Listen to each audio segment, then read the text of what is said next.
But as funny as the haircut is, it is a rare day that goes by for me when I don't reflect on the fact that giants have come before me in Virginia to blaze this trail. And I'm thrilled to have 5 of them here with us today. From just these brief biographies, I think that you can tell that each of these individuals has distinguished her or himself as a counselor and a leader in the counseling profession. They've both witnessed and participated in some of the major events in Virginia counseling history and have helped to provide the foundation for our growth.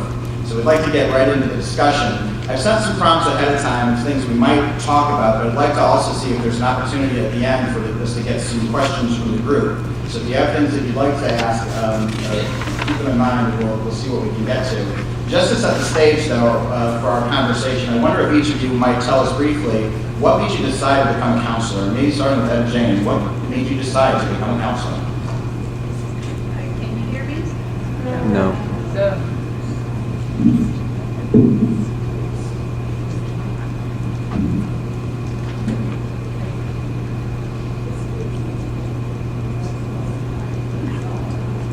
Can you hear me now? No.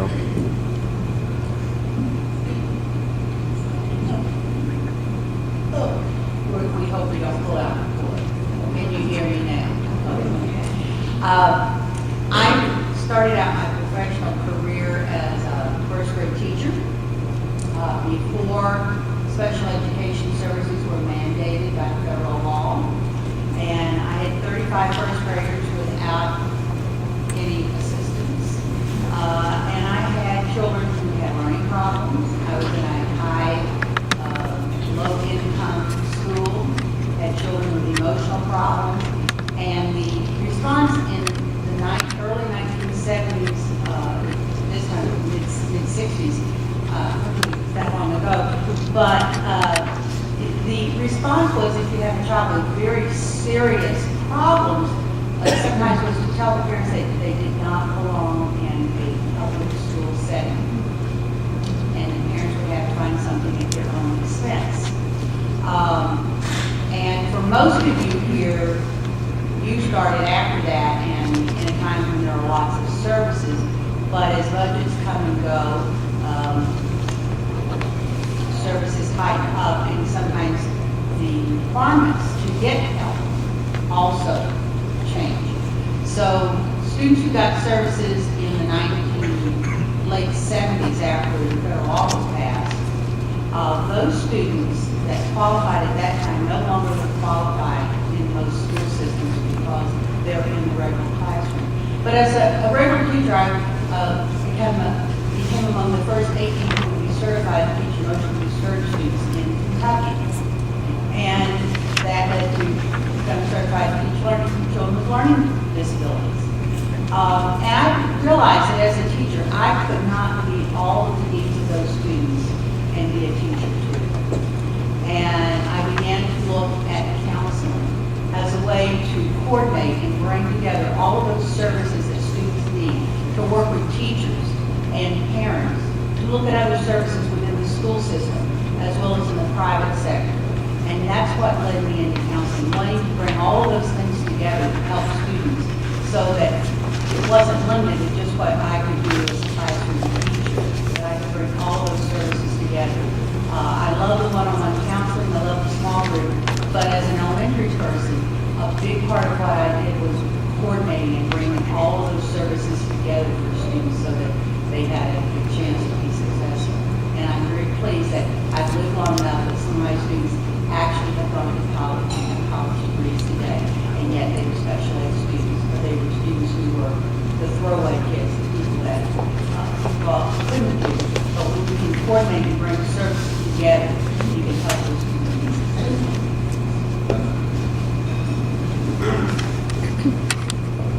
Probably mine is very similar to Ed James in that I've been a teacher overseas and in the United States, and I became a little frustrated because I felt like those children that were taking so much of my time, if I'd only had the time to focus on something other than the reading, writing, and arithmetic and form some relationship, maybe we could make some progress. But unlike Ed, with a very purposeful and planned approach, I decided that I would probably leave the classroom, and I signed up for an MBA program, and Steve Nielsen's laughing at me, an MBA program at Williamsburg College. It was actually a pilot program that would mix education, management with business. And to be perfectly honest, I had an invalid mother and a 9-month-old child, and I wanted the Pell Grant. And I said I had 2 human resource courses, and I said to the registrar, I can't believe I said this, I need a 3rd course, but it has to be easy. And they said, I have the course for you, and they signed me up for Pete Warren's group counseling class. And as I walked across the campus each night for business courses, I said, where do I belong? I belong with these people in the education and counseling domain, and that's when I decided right then and there that I would be a school counselor, not knowing that they weren't mandated in the state of Virginia. Oops. However, the story had a wonderful ending. They were mandated. I was hired to start a pilot program in '87, and they were mandated in '88. So, but he wanted to teach me.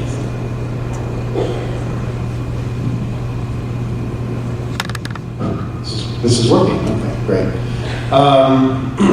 I can go back to my beginning as a counselor and go to one very specific occurrence, and that was I failed my draft physical.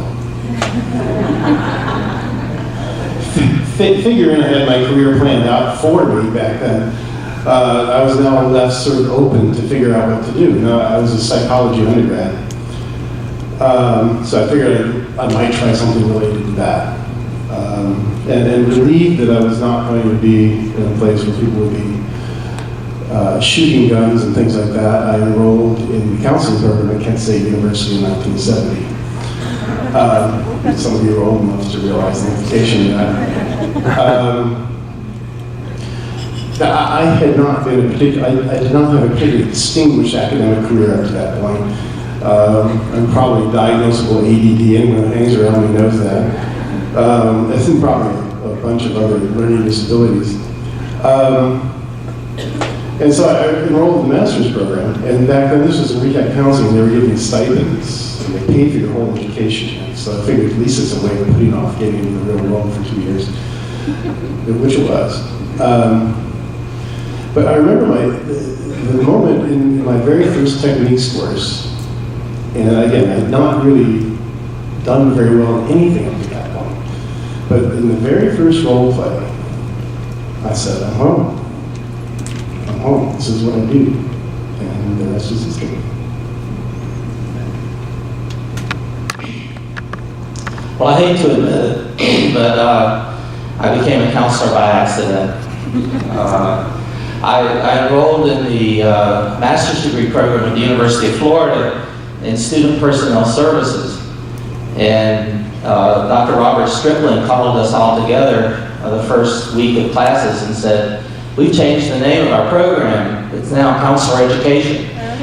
So I went from being an administrator in a college or university to being a counselor.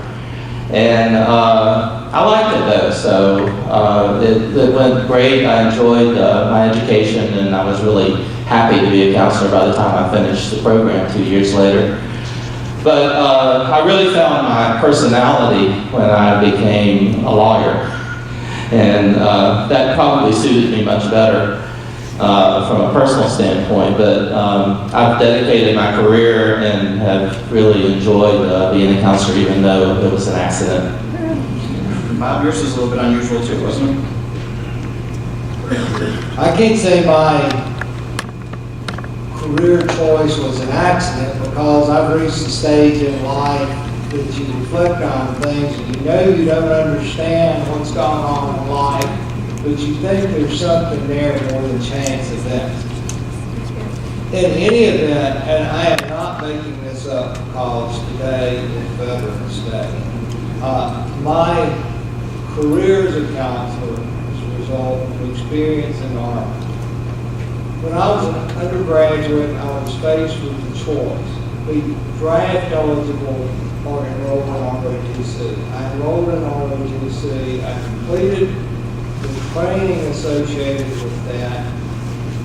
and I was approached and said, "You're an undergraduate psychology major. We have an opening as an instructor at the Officer Candidate School, and part of that is to be the liaison with the post-mental health clinic, linking the officer candidates with all the services we offer them."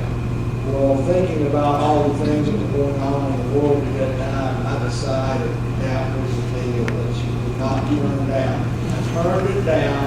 I did not turn it down. I turned down the other alternatives and went into that, and kind of like Ted said, and like Rick said particularly, I started in that. And as I began to experience the difference it made in the lives of these officer candidates, that somebody would sit and listen to them. In fact, at one of the graduations, it featured me, and I was called the Foot Locker Counselor because there was no place in those barracks to counsel people that those with military experience were that bunks were very close together and foot lockers were at the foot of the bed. And I would sit in a hubbub in the barracks on the end of my seat, the foot locker I borrowed, Canada's foot locker, and listen to them primarily and try to see if I could run services for them. And Rick said, that was it. That's what I wanted to do the rest of my life, but I knew I needed to learn a heck of a lot more about what I was doing